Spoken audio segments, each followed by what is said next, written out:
할렐루야. 네, 이 저녁에 나오신 여러분들 주님의 축복이 함께 하기를 간절히 바랍니다. 자, 오늘은 사랑의 빛 외에는 아무 빛도 지지 말라, 이런 말씀을 중심으로 은혜 나누길 원합니다. 우리가 지난 시간에는 우리가 사회생활을 할 때에 위에 있는 권세들에게 복종하고 순종하라 하는 말씀을 나누었습니다.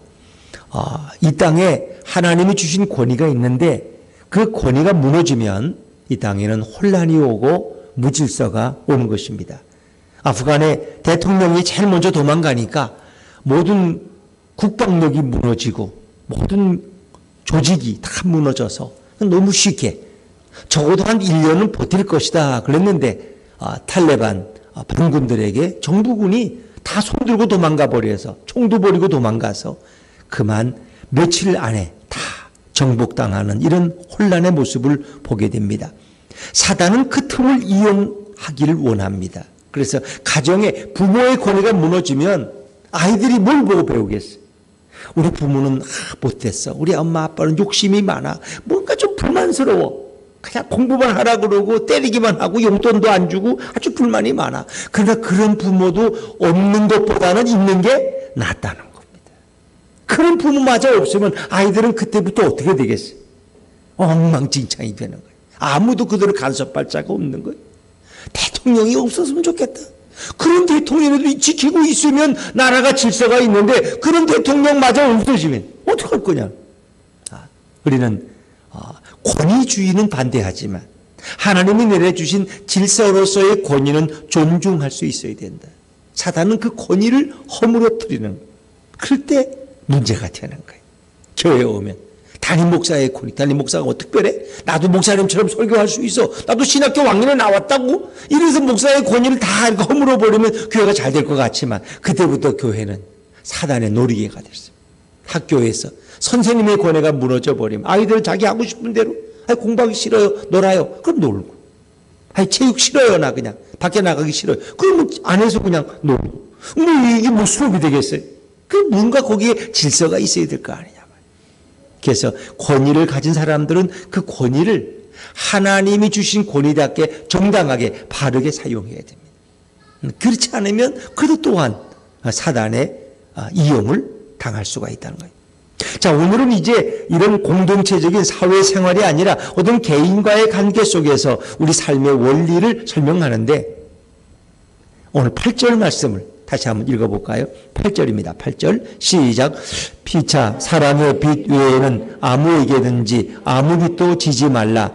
남을 사랑하는 자는 율법을 다 이루었느니라. 아멘. 다시 말하면 사랑의 빛 외에는 아무런 빛도 지지 말라. 아무에게 어떤 빛도 지지 말라. 사랑의 빛만 지라. 그럼 우리는 어디 사랑의 빛만 질 수 있어요? 은행 빛도 있고 농협 빛도 있고 뭐 개인 빛도 있고 뭐 이런저런 빛도 가질 수 있죠. 근데 오늘 성경은 오직 사랑의 빛만 지라는 것이다. 이걸 다시 엄밀히 말하면 우리 인생은 빚진 인생이라는 거예요. 부채 인생이라는 거예요. 뭐 부채 도사 그런 게 아니라 이런 남에게 돈을 꾸인 이런 부채를 가지고 있는 부채 인생이라는 거예요. 우리는 부모에게 태어날 때부터 갚을 수 없는 빚을 안고 태어납니다. 여러분, 내가 노력해서 부모 배에서 나온 사람 없어요. 내가 잘나서 이렇게 태어난 사람 없어요. 내가 잘나서 지금까지 성장해 온 사람 없어요. 다 부모의 보호 가운데 우리는 부모로부터 사랑을 받고 부모로부터 빚을 진 그런 존재예요. 왜? 엄마들이 아이를 잉태해서 10개월 동안 임신하고 그 고통을 이겨냈기 때문에 그래서 우리는 이제 이 땅에 태어날 수 있었고 또 태어나도 제대로 걷지도 먹지도 말하지도 못하니까 부모의 보살핌 가운데 그 사랑의 도움 가운데 우리는 이렇게 성인이 되어 온 거예요. 이 모든 것은 부모에게 우리가 사랑의 빚을 지고 있는 것이다. 이게 바로 빚진 인생이야. 빚진 의식. 우리는 부모에게 늘 빚을 지고 살아가는 것이다. 내가 성인이 되어서 경제적 자립을 하기까지는 부모로부터 모든 양육비, 모든 교육비, 모든 의료비들을 다 지원받아서 여기까지 왔다는 거예요. 그것은 돈으로 계산할 수 없는 부모의 사랑이 있다는 거예요. 등록금 얼마 들어갔어요? 내가 옷 입은 거, 뭐 형들로 입던 거 내가 다 물려받았는데 그거 얼마나 되겠어요? 에? 엄마하고 나하고 계산할 돈 얼마예요? 이렇게만 계산할 수도 없다는 거예요. 왜? 그것은 돈의 가치가 아니라 무형적인 그 사랑의 그런 가치를 도대체 어떻게 돈으로 계산할 수 있냐는 거예요. 부모님의 사랑은 그래서 하늘보다 높고 땅보다도 더 넓은 거예요. 바다보다 깊은 것이다. 왜? 돈으로 계산할 수 없는 거니까. 자, 우리는 이렇게 나라에 대한 생각은 다 다를 수 있어요. 그러나 우리는 나라에 대해서도 늘 감사해야 돼. 우리나라는 사실은 굉장히 위험한 나라 아닌가요? 전쟁을 하다가 전쟁이 끝난 것도 아니고 휴전 상태예요. 휴전 상태. 저 북한 있고 남한이 있고 저 공산독재가 있고 민주주의 사회가 있고 그것은 늘 대립하고 있는 거 아닙니까? 이제 중재자 역할하는 유엔이 있지만은 그러니까 이렇게 이런 관계 속에서 나라가 이렇게 온전히 서는 것은 거의 힘들어요. 되게 그런 나라들은 월맹군하고 뭡니까 베트남 정부군하고 싸우다 결국은 베트남이 부패해지고 결국 쳐서 미국이 거기서 후퇴하니까 결국은 월맹군에 의해서 베트남이 점령당하고 이제 그런 공산주의 과정을 거쳐서 오늘의 베트남이 탄생되긴 했죠. 그러나 그때 얼마나 많은 사람들이 보복당했고 죽었을까요? 보도 피필이 끝에 그래서 배 타고 그냥 무작정 이리저리 도망가던 그런 베트남 사람들 생각나죠. 아프가니스탄이 이렇게 탈레반 반군에 의해서 점령당하니까 그냥 그 작은 비행기에 620명씩 타서 짐짝처럼 타고 그것도 비행기 어떻게 다리 하나 붙들고 가려다가 저 공중에서 떨어져가지고 2명이나 죽고 이런 비극이 이 나라가 없기 때문에 그러니까 우리가 만약에 이렇게 공산화되었다면 물론 우리는 나라도 없는 거죠. 그냥 우리가 이렇게 나라가 있다는 게 얼마나 감사하냐. 이렇게 자유롭게 살. 물론 북한이 있고 핵을 가진 이런 주적 개념의 북한이 있지만 그래도 언제 전쟁이 날지 모르지만 그래도 안전장치가 있기 때문에 우리가 편안하게 살아갈 수 있다는 게 얼마나 감사하냐. 여기서 아이를 낳고 아이를 키우고 학교도 보내고 관광도 가고 시장도 가서 일도 볼 수 있고 또 이렇게 어렵다 그래도 우리는 사재기는 잘 안 하잖아요. 그렇죠? 유럽이나 미국은 조금만 이렇게 하면 막 사재기 해 그냥. 그래서 마트에 물건이 금방 동나. 물도 없어. 그 흔한 물도 마트에 가면 다 가져갔어. 다 가져가. 근데 우리는 그래도 그래도 잘 공급되니까. 우리는 이렇게 잘 참 우리나라 이 택배 회사도 그렇고 이 공급하는 건 진짜 기막힌 거야. 그래서 우리는 어떤 민족이에요? 배달의 민족. 배달이 잘 되는 거야. 근데 미국 같은 건 배달이 안 돼. 업무 시간 끝나면 배달 안 해. 그리고 주가 워낙 넓어가지고 그게 오는 데만 시간이 10시간, 20시간 걸리니까 그게 왜? 그게 트럭으로 타고 오니까. 밤새도록 달려도 한 주에서 한 주를 못 가니까 너무 넓어서. 근데 우리는 어제 주문했는데 오늘 새벽에 도착을 해. 이런 나라는 세상에 없다는 거. 하여튼 이 배달의 민족이기 때문에. 그러니까 우리는 부족한 걸 못 느껴. 여기 갈치가 떨어졌네요. 걱정하지 마세요. 1시간 후에 오시면 여기 있을 거예요. 어디 가도 물건이 쌓여 있고 돈만 있으면 살 수 있고 또 돈금이 없어도 카드를 가지고 끊으면 또 한 달 후에 어떻게 모르지만 일단 살 수 있잖아. 우리는 이게 미국은 카드 잘못되면 그때부터 딱 끝나면 신용불량자가 돼가지고요 완전히 굶어 죽어야 돼. 참 미국이라는 사회는 냉정해. 은행빚 한두 달만 연체되면 그걸 끝이야. 그냥 모든 카드 다 막혀버려. 굶어야 돼 그때부터. 직장 그만두면 미국은 거지가 되는 거야. 우리는 직장이 그만둬도 그래도 어느 정도 그 신용이 유지가 되고 또 3개월 이렇게 받다가 다시 취직은 미국이라는 사람은 직장 나오면 끝이야 그때는. 참. 그래서 우리나라가 참 좋은 나라인데 우리나라는 나라에 대해서 늘 감사한 마음이 있어야 돼. 나라를 잃어버린 사람, 나라가 없어진 사람들. 갑자기 나라가 사라져버렸어. 저리 왜 그런 영화 있었잖아요. 어디 미국 무슨 공항에 왔는데 자기 나라가 없어져 버렸어. 그냥 전쟁이 나가지고. 그러니까 국가가 없으니까 그 나라에서 받아주질 않았어. 공항에서 3개월 동안 살다가 다시 그 나라가 어떻게 다시 회복이 돼가지고 다시 돌아가는 이런 참 말도 안 되는 얘기들이 나라가 없는 사람은 아무 데 가도 안 받아준다는 거 아세요?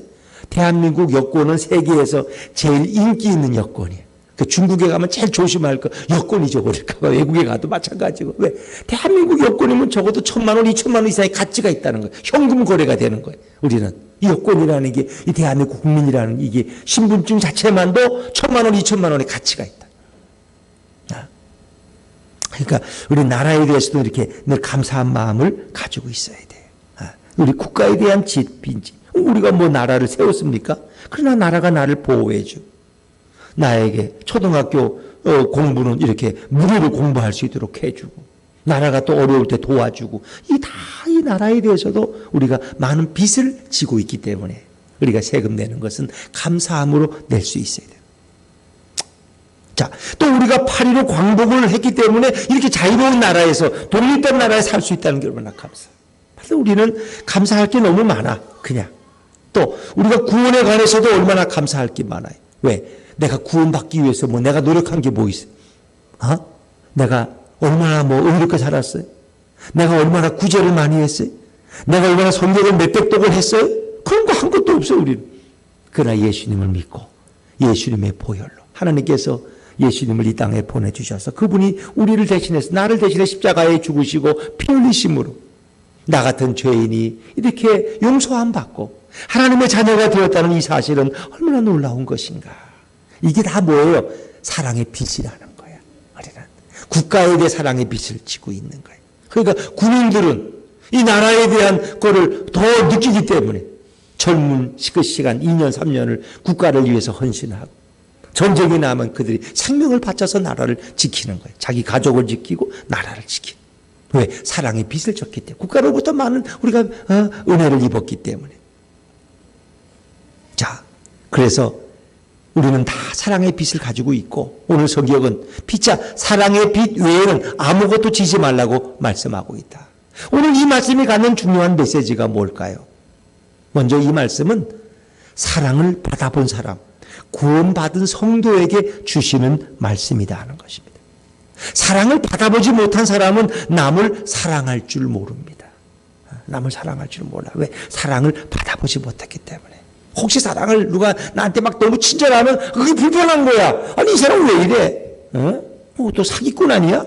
왜? 내가 사랑을 받아보지 못했기 때문에. 누가 나한테 막 사랑하고 친절하게 대하면 이게 막 불편해. 그냥 서로 각자 이렇게 다른 인생을 사는 게 오히려 편해. 그러나 사랑을 받아본 사람은 사랑에 감사하고 또 자기가 받은 사랑을 남에게 누군가에게 베풀 수 있는 거예요. 우리가 진정 예수 그리스도로 말미암아 감당할 수 없는 구원을 받았다면 그 구원이 진정한 구원이라면 우리는 예수님이 우리를 사랑하신 것처럼 그 사랑을 받았기 때문에 우리도 다른 사람을 사랑하고 용서할 수밖에 없다는 것입니다. 그래서 오늘 이 말씀은 진정 사랑받은 사람, 주님의 사랑을 경험해봤고 구원받은 성도들이 행해야 될 삶의 원리를 우리에게 말씀해주고 있습니다. 우리의 사랑을 받았기 때문에 우리가 우리에게 죄 지은 자를 용서해 줄 수 있는 것은 하나님이 우리를 먼저 용서했기 때문이죠. 마태복음 18장에 보면 이제 1만 달란트 빚진 종의 비유가 나옵니다. 어떤 주인이 있었는데 자기 종들과의 채무 관계를 쭉 설명하다 보니까 장부를 읽다 보니까 자기한테 1만 달란트나 빚진 종이 있어. 불러다가 너 왜 이 돈 안 갚냐? 죄송하다고 제가 돈이 안 돼서 다음에 꼭 갚겠다고. 근데 아무리 봐도 그 사람이 갚을 능력이 없어. 그래서 주인은 그 종을 불쌍히 여기고 그 마음의 짐을 가지고 살지 말아라. 내가 이 모든 걸 탕감해 줄 테니까 없던 일을 해줄 테니까 그냥 편안하게 살아라. 열심히 일하고. 그래서 그를 격려해 줬어요. 그러니까 이 종은 갑자기 1만 달란트 빚진 종이 이 모든 빚이 탕감받으니까 얼마나 기분이 좋은지. 주인 집을 나오다가 길거리에서 자기 동료 하나를 만났는데 가만히 보니까 저 친구가 나한테 급하다고 추석 전에 100달러를 꼬갔어. 좀 아직도 안 갚고 이자도 안 갚고 그래서 가서 멱살을 잡고 왜 돈 안 갚냐고. 아이 친구야 내가 지금 돈이 없어 그런데 내가 벌어서 꼭 갚을게. 한 번만 좀 양해해 달라고. 그런데 이 사람은 그를 돌봐줄 수가 없어. 그의 목을 메고 목을 끌고 경찰서에 가서 그를 감옥에 집어넣고 말았다. 그 소식을 주인이 들었을 때 주인은 분노하는 거예요. 내가 너희인데 1만 달란트를 빚을 탕감해 주고 너는 친구의 100달러 때문에 그를 감옥에 집어넣느냐 이 매정한 놈아. 다시 이 종을 감옥에 집어넣어서 홀이라도 단 1일이라도 다 갖기 전까지는 너는 감옥에서 나올 수 없을 것이다. 그런 거죠. 우리가 1만 달란트에 감히 상상할 수 없는 은혜를 입었다면 우리도 우리의 이웃과 우리 형제들에게 작은 사랑이라도 나눠줄 수 있는 것이 그리스도인의 모습이 되어야 된다 하는 것입니다. 자, 우리가 진정 예수님의 사랑을 받았다면 우리가 남에게 사랑을 베푸는 일도 결코 인색해서는 안 된다. 어떤 분들은 태어날 때부터 부유한 가정에서 태어난 사람들도 있을 거예요. 그분들은 그것에 대해서 감사해야 돼. 그리고 정말 그런 부모를 만나지 못해서 고생하면서 청소년기나 유년기를 보낸 사람들을 볼 때 오히려 미안함을 가지고 그런 사람들에 대해서 더 배려하는 마음이 있어야 돼. 또 어떤 사람은 고생하지 않고 젊은 시절을 보낼 수도 있어요. 그러나 그런 분들일수록 고생하며 살아온 또 가난하게 사는 분들 더 우리가 배려할 수 있는 그런 마음도 가져야 돼. 나는 공부를 잘해서 시험만 보면 다 합격했어 이렇게 하는 사람도 시험은 늘 떨어져가지고 재수만 하던 이런 사람들을 볼 때도 그들을 배려할 수 있어야 돼. 우리는 나름대로 태어날 때부터 특혜를 받은 사람들도 있어요. 그 사람들의 감사는 더 큰 거예요. 그러나 나는 배경도 안 좋고 고생도 많이 하며 자랐고 또 상황도 안 좋아. 그러나 그런 가운데서도 내가 이렇게 하나님의 은혜로 오늘 여기까지 온 거 그것도 감사한 거예요.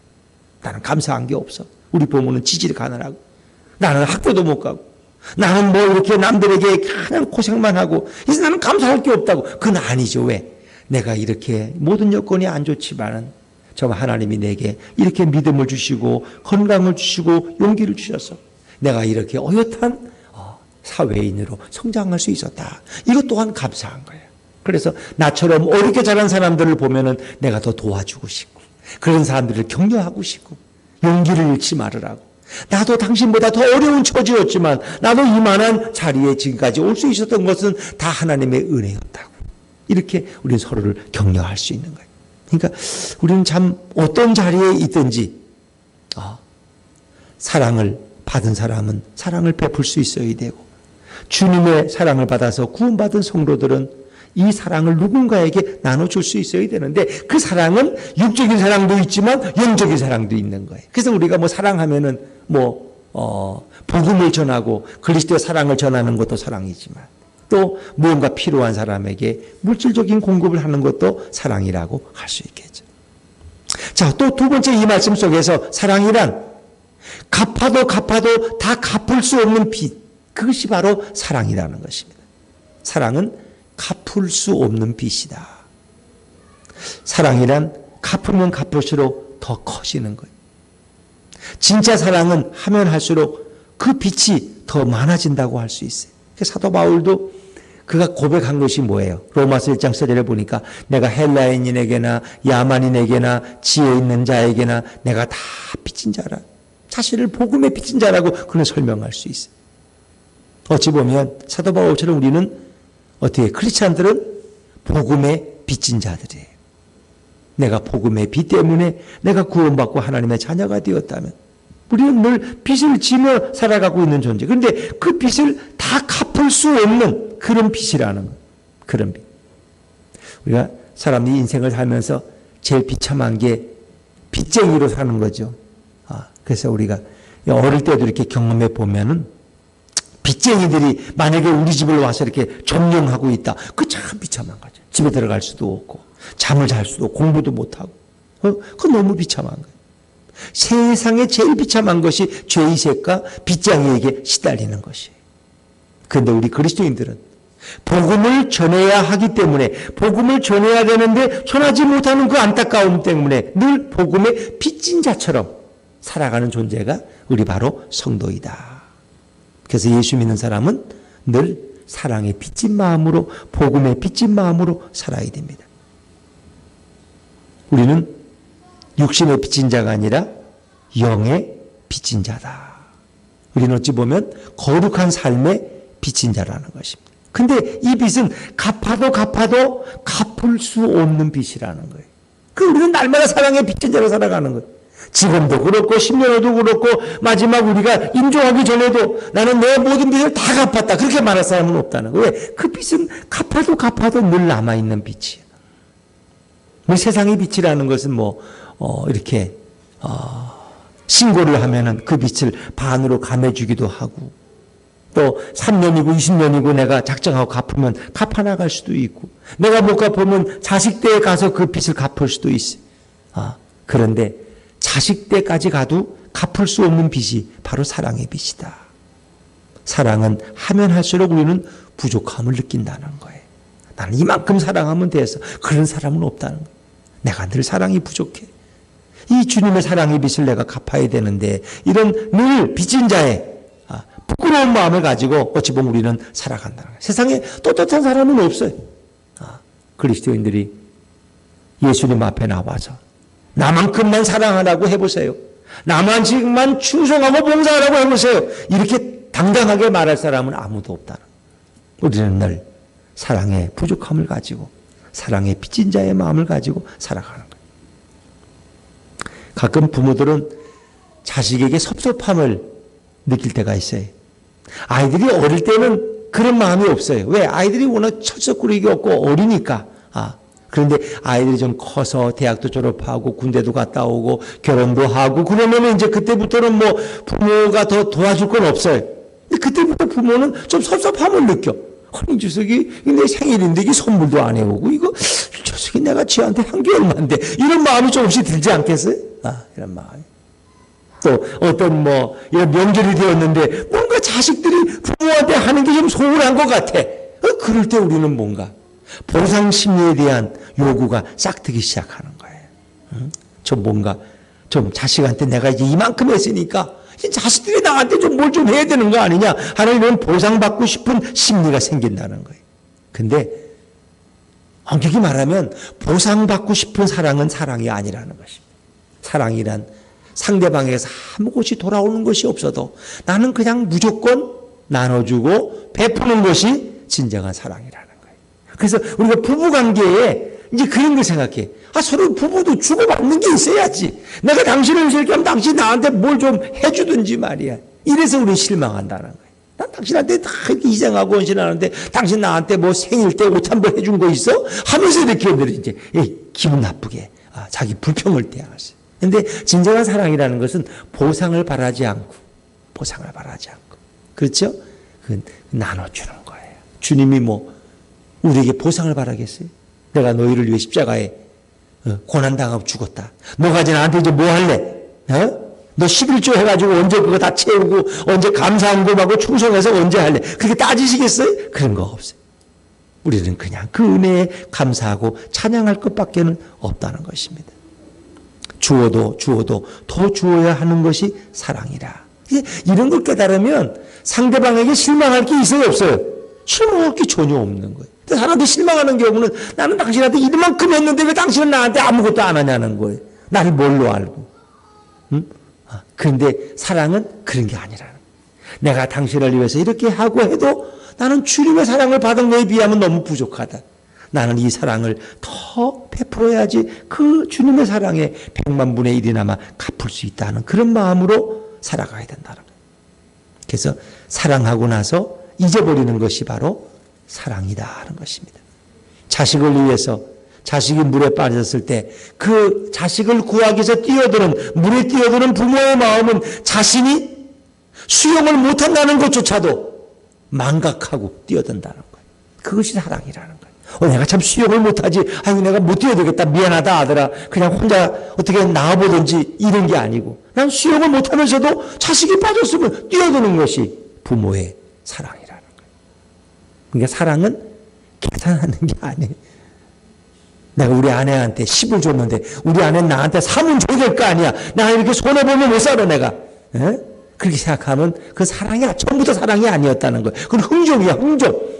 그러니까 흥정하다 마음에 안 들면 서로 부부가 갈등이 생기는 거예요. 우리 집에서 내가 시집 올 때 내가 1억 가져와 당신이 시집에서 해준 게 뭐 있어? 이게 따지기 시작하는 거예요. 나는 가져온 게 많은데 당신 집에서는 집 살 때 얼마나 해놨어? 이런 거 따지고. 이러면 흥정이 돼서. 그러면 이제 곤란하죠. 계산되니까. 그래서 저도 늘 그렇게 생각합니다. 우리 아내를 위해서 내가 좀 뭔가 더 많이 해줘야 되는데 해주지 못한 게 늘 미안해. 에? 근데 내가 이제 말은 그렇게 안 해. 말은 당신도 이만큼 해야지 그러는데 근데 속마음은 그래. 내가 말씀을 대할 때마다 맞아, 내가 대가를 요구하면 안 되는데. 진작 사랑은 아무 보상을 바라지 말고 내가 이만큼 하면 아내가 이렇게 해야지, 그걸 기대하지 말고 그냥 베푸는 거, 그것이 바로 사랑인데, 우리 사랑은 너무 계산적인 사랑이기 때문에 엉터리 사랑이라는 거예요. 또 사랑받을 만한 가치가 없는 사람에게 사랑을 베푸는 것이 진정한 사랑이라는 거예요. 그럴 때 하나님이 내 안에, 예수님이 내 곁에 계신 것을 우리는 체험하게 되고 느낄 수 있다는 것입니다. 또 우리가 어떤 이웃에게 아무 조건 없이, 정말 가난하고 병들고 외로운 사람들에게 내가 아무 조건 없이 사랑을 베풀 수 있다면 하나님이 얼마나 기뻐하실까. 그래서 마태복음 25장에도 예수님께서 말씀하시잖아요. 우리가 언제 주님을 사랑했습니까? 언제 그렇게 했습니까? 내가 감옥에 있을 때 너희가 나를 찾아왔다. 내가 목마를 때 너희가 나에게 냉수 한 그릇을 주었다. 내가 헐벗을 때 내게 옷을 갖다 주었다. 주님께 한 일이 없는데 그 필요한 사람, 가난한 사람에게 한 것이 곧 나에게 한 것이다. 주님 말씀하시죠.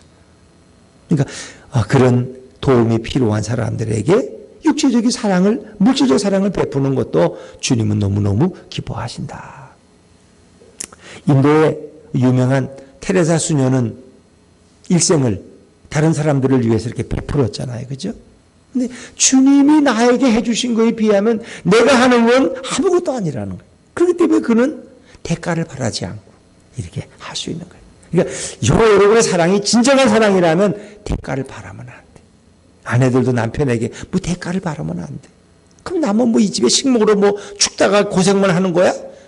주님이 그 마음을 다 알아주시죠. 주님이 나에게 베푼 사랑을 생각하면 그 문제가 안 돼. 우리가 하와이에 그 몰로카이라는 섬이 있는데 거기 이제 나병 환자들이 몰려 있는 수용소가 있어요. 그 다니엘이라는 신부가 그 섬에 가서 이제 사랑을, 그리스도의 복음을 전하려고 이제 갔는데 그들은 나병 환자이기 때문에 건강한 신부가 와 전하니까 마음을 열지 않아. 당신은 건강하니까 그는 예수 믿으라고 그러지. 우리처럼 나병을 하면 알아보라고. 얼마나 수치스럽고 힘든지. 복음이 열리지가 않아. 아무리 만나려고 하지도 않아. 그럴 때 이 다니엘 신부의 기도가, 하나님 저에게도 나병을 달라고. 그래서 나병 환자 옆에 가서 일부러 진물을 갖다가 자기 상처에다가 발랐어. 자기도 나병에 걸렸어. 그 나병에 걸리고 나서 할렐루야 찬양하면서 너무 좋아, 감사해서. 그리고 이제 그 나병 환자들에게 가서, 여러분 저도 나병 환자입니다. 여러분하고 똑같은 나병 환자입니다.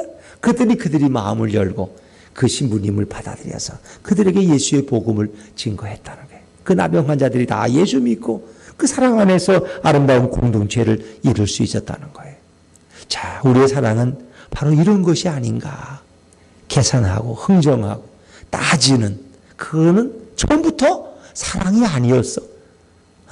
우리 결혼할 때 내가 농 하나 해가니까 당신은 뭐 해올래? 당신은 차 사올게? 내 냉장고 해가니까 당신은 TV 해와? 이게 따져서 이게 서로 저울로 맞춰서, 그런 사랑은 언젠가는 기울어질 수밖에 없고 그게 파괴돼 버리고 결국은 헤어지는 거예요. 참 안타까운 거죠. 자, 사랑은 갚아도 다 갚을 수 없는 것이다. 근데 여기 이제 또 하나 놀라운 말씀이 있어요. 우리 8절 말씀 다시 한번 읽어볼까요? 8절입니다. 8절 시작. 피차 사랑의 빛 외에는 아무에게든지 아무 빛도 지지 말라. 남을 사랑하는 자는 율법을 다 이루었느니라.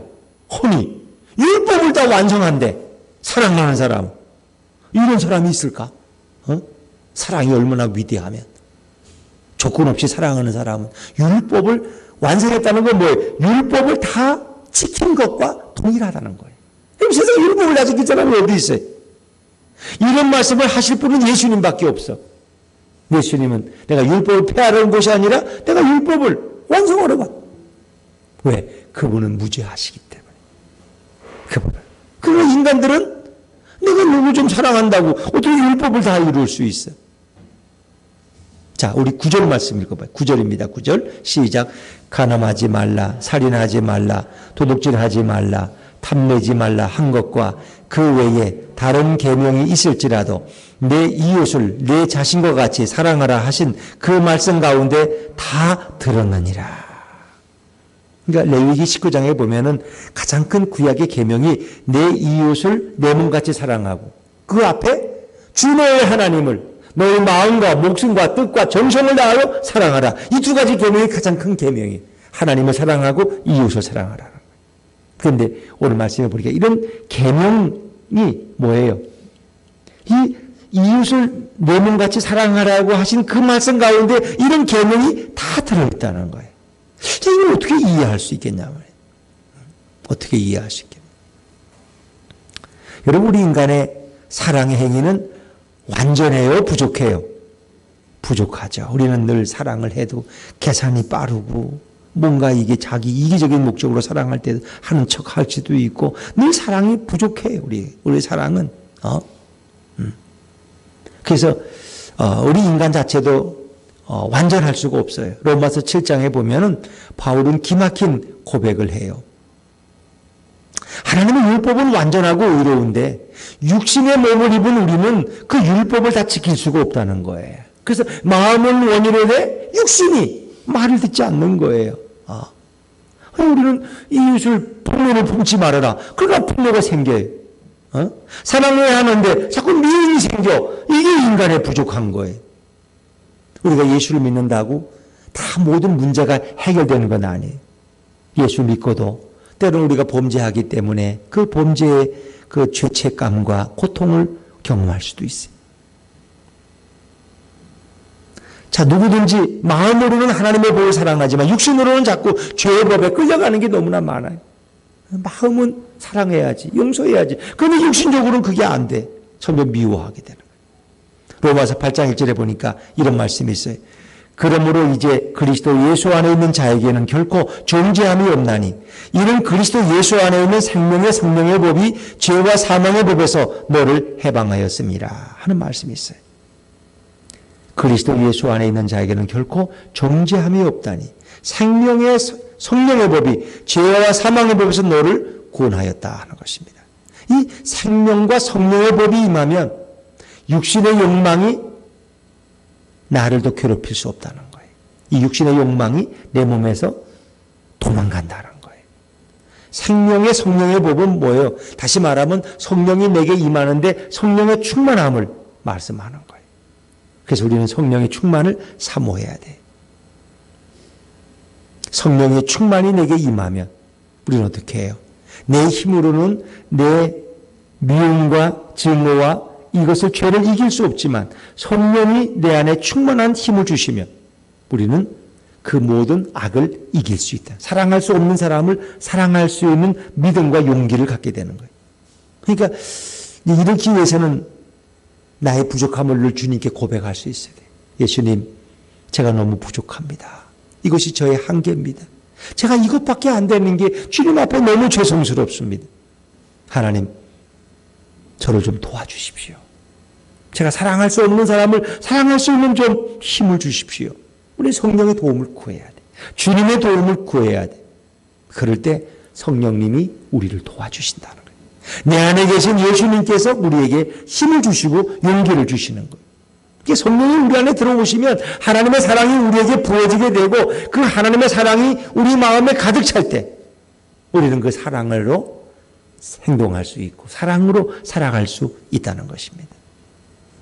그래서 사랑하면 율법의 완성이다 그렇게 말하는 거예요. 자, 우리 10절 말씀합니다. 10절입니다. 10절 시작. 사랑은 이웃에게 악을 행하지 아니하나니 그러므로 사랑은 율법의 완성이니라. 9절에 간음하지 말라, 살인하지 말라, 도둑질하지 말라 뭐 이런 것과 여러 가지 계명이 있어도 내 이웃을 내 몸같이 사랑하면 그는 이미 사랑의 율법을 완성한 것과 똑같다. 왜? 그런 말씀은 사랑 안에 다 포함되어 있다는 거예요. 여러분 우리가 간음하지 말라, 살인하지 말라 이제 이런 걸 구절에 나오잖아요. 여러분 왜 간음합니까? 물론 에로스적으로 사랑하고 취하고 싶어서 우리는 그럴 수 있죠. 근데 상대를 진심으로 사랑한다면 우리는 간음하지 않는다는 것입니다. 상대를 진심으로 사랑하지 않고 쾌락의 대상으로 여기기 때문에 우리는 간음에 빠질 수 있다는 거예요. 왜 살인하느냐? 상대를, 사람을. 사랑하는 사람을 사랑하지 않습니다. 살인하지 않습니다. 사랑하지 않기 때문에 난 너무 사랑해서 살인했다. 그 말이 안 돼.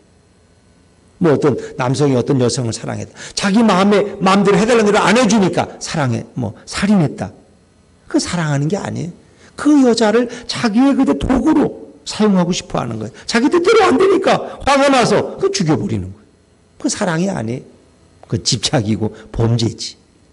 진정으로 사랑하는 사람은 결코 살인할 수 없다. 오히려 자신이 희생을 하는. 내가 참고 내가 인내하지. 살인하지 않습니다. 왜 도둑질합니까? 사랑하지 않기 때문에.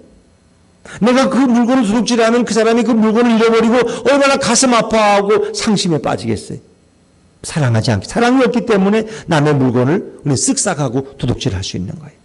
그런데 내가 누군가를 사랑하면 그 사람은 이런 계명을 굳이 지키려고 안 해도 하나님이 우리로 하여금 보호해 주시고 범죄에 빠지지 않도록 인도해 주신다는 거예요. 그래서 사랑이란 이토록 중요하다. 그래서 성경은 하나님은 사랑이시다.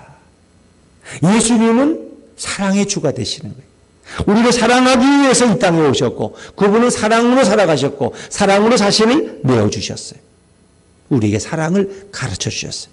내가 너희를 사랑한 것 같이 너희도 서로 사랑하라. 너희가 서로 사랑하면 너희가 내 제자인 줄 세상 사람들이 알 것이다. 그래서 우리는 사랑의 빛 위에는 아무 빛도 지지 말라.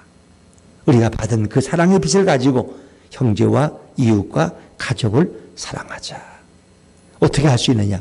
예수님을 모시고 살 때. 그리고 성령의 충만을 사모하는 사람.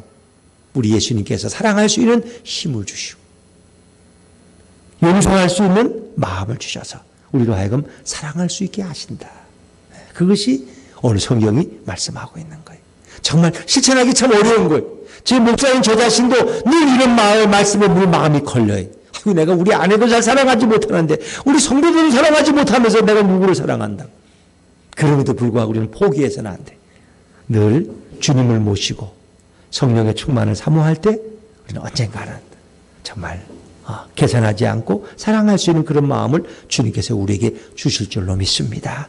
우리의 가정에서 우리의 인간관계 속에서 작은 것이라도 서로 사랑을 실천하고 배워나가면서 우리 주님을 본받아 갈 수 있는 저와 여러분이 될 수 있기를 주의 이름으로 축원합니다.